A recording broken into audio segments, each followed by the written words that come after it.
Mayong adlaw, ako si Kimberly Cabanatan. Karon kani nga video magpakita ko kung saan pag-execute o pag-perform sa tulo lang ka arithmetic instructions. Pinakauna nga instruction nga akong kwaon is ang SBB instruction.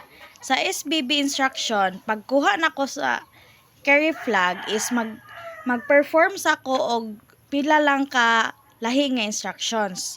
Pinakauna is move BX to BA, BA, H.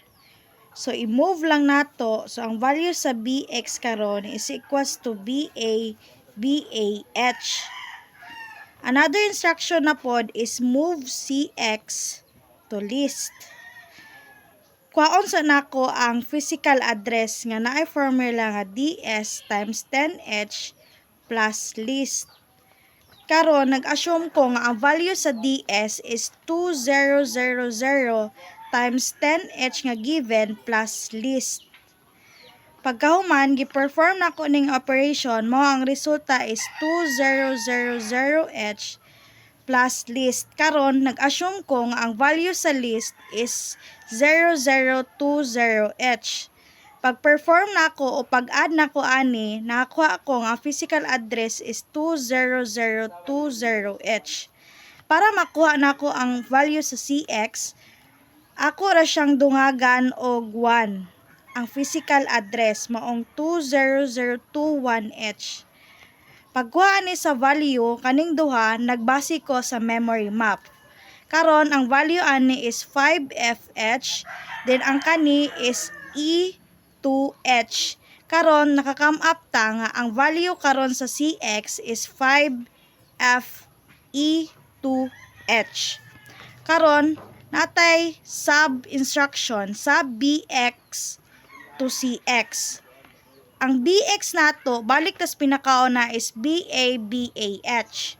Ato na siya ikuan sa binary equivalent mo ng 1011, 1010, 1011, 1010. Ang atong CX is kani 5FE2H. Ato na siyang ikuan into binary mao ang 0101, ang F is 1111, ang E is 1110, ang 2 is 0010. Karon i-perform na nato ang sub-instruction. I-minus lang ning duha.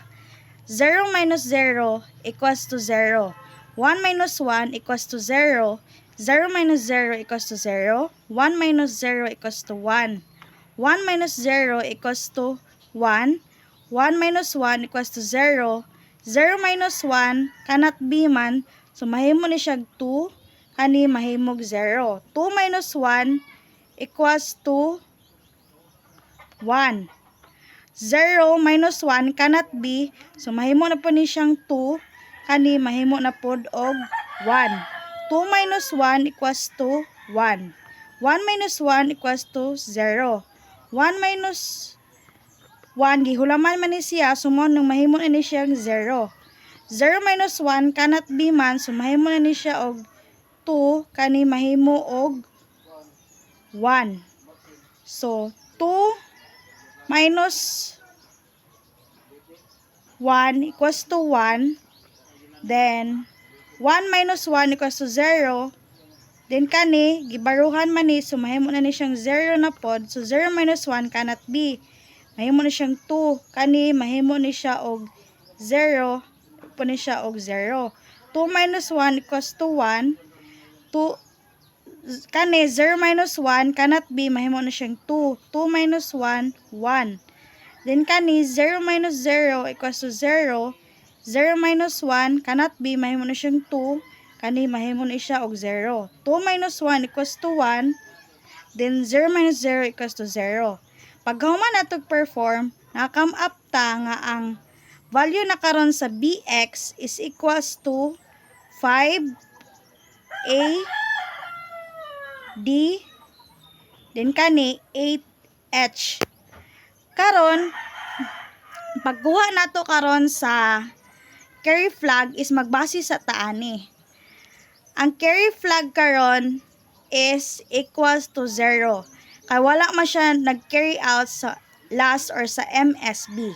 Karon mag-perform na ta sa atong SBB instruction, which is natay given nga SBB SI to DI. Karon ang atong gi-assume ang SI is equals to 001EH, then atong DI is equals to 0017H. Then karon aton ni ikuan into binary mo ng 0000, 0000, 0001, then 1110. Then atong DI, ikuan nato ni siya into binary gihapon, mo nang mo resultag 00, 0000, ang 1 is 0001, ang 7 is 0111. Since nagamit man ta og SBB instruction, ang SBB instruction is subtract lang nato ang source operand, then ang carry flag operand sa destination operand, then ang result is i-store nato sa destination operand. So, sa atong previous nga instruction, ang carry flag is equals to 0. So, carry flag is equals to 0. Then, ato i-perform karon ng SBB instruction, simple na nato, i-minus na nato ning tulo. So, 0 minus 1 is cannot be. Mahimo ni siyang 2, mahimo ni siya og 0. 2 minus 1 equals to 1, 1 minus 0 equals to 1. 0 minus 1 cannot be gapon, so mahimo ni siyang 2, kani mahimo ni siya og 0. 2 minus 1 equals to 1. 0 minus 1 is cannot be gihapon, so mahimo ning 2, kani mahimo og 0. 2 minus 1 equals to 1, 0 minus 0 equals to 0, 1 minus 1 equals to 0, 0 minus 0 equals to 0, 0 man ni sila tanan, 0 minus 0, automatic 0 po na sila tanan ang answer. Kay 0 minus 0 equals to 0 man. Pagka-perform nato sa SBB nga instruction, na-come up na dayon ta nga ang destination operand nga SI na anay value nga 0, 0, 0, 7H. Pagkahuman, mo na nato ang value sa, or mo na ni ang updated value sa destination operand nga SI. Kuhaon na din nato ang status flags. Pinakauna ang sign flag. Ang sign flag is magbase ta og unsay MSB.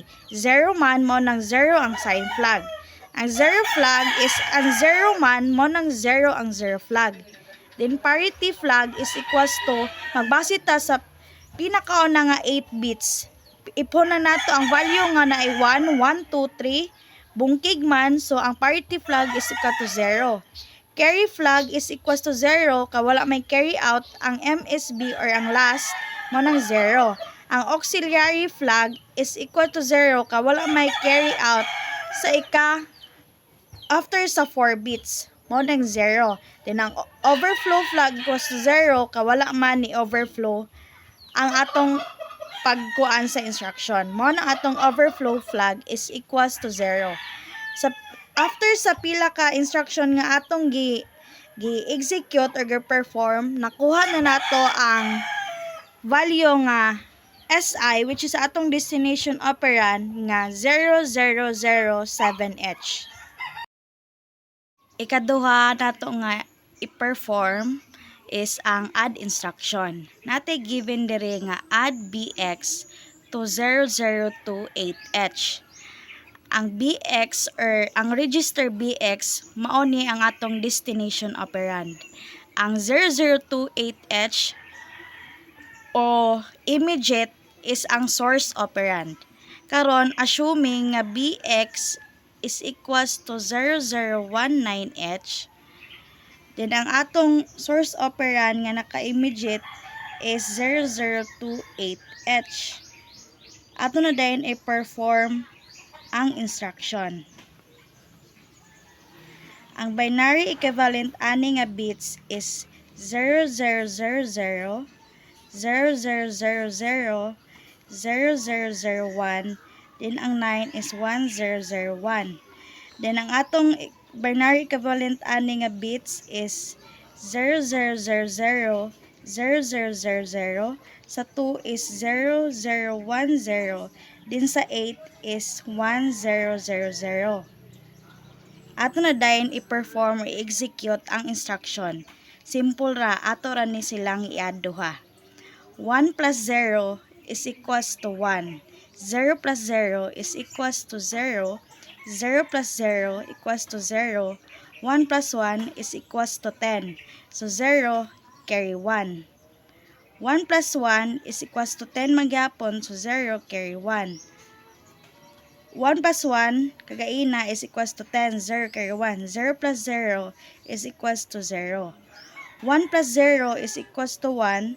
1 plus 1 is equals to 10. So 0 carry 1 na pod.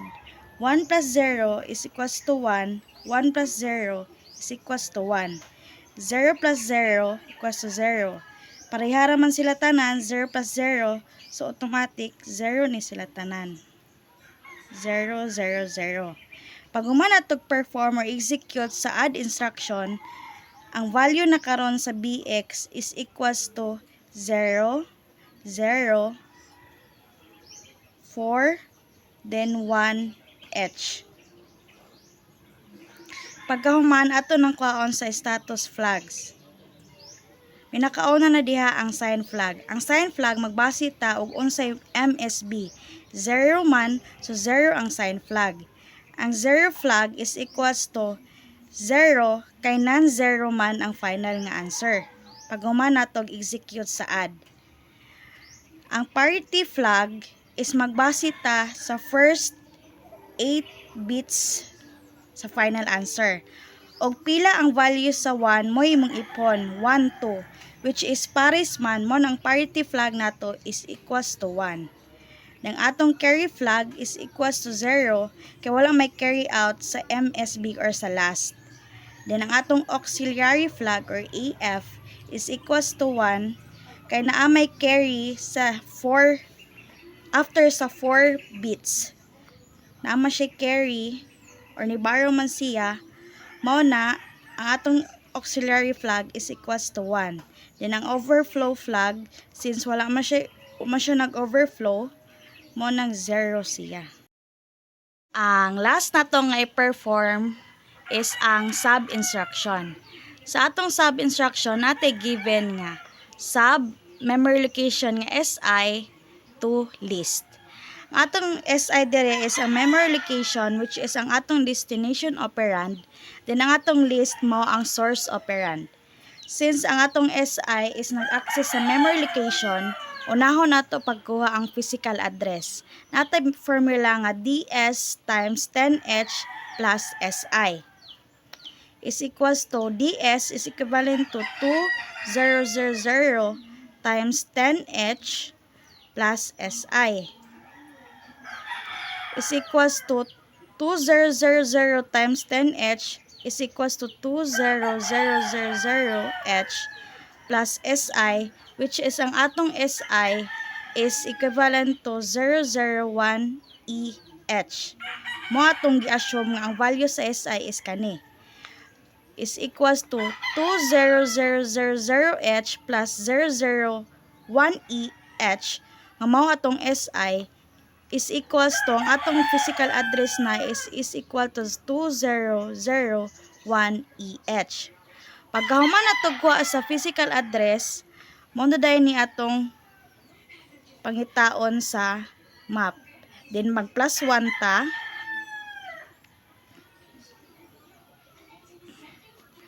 Pagpangita karon ani sa memory map, ang 2001FH is equivalent to 89H. Then, ang 2001EH is equals to 75H. Ang ato nakarong value sa memory location nga SI is equals to 8975H. Then, pagkahuman, ato na din i-perform ang instruction nga sub.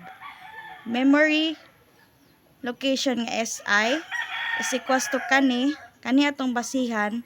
So, ang binary equivalent ana is 100, 1001, 0111 0101. Then ang atong list assuming nga is equals to 0020H. So ang atong list is equals to binary equivalent ani is 0000 0000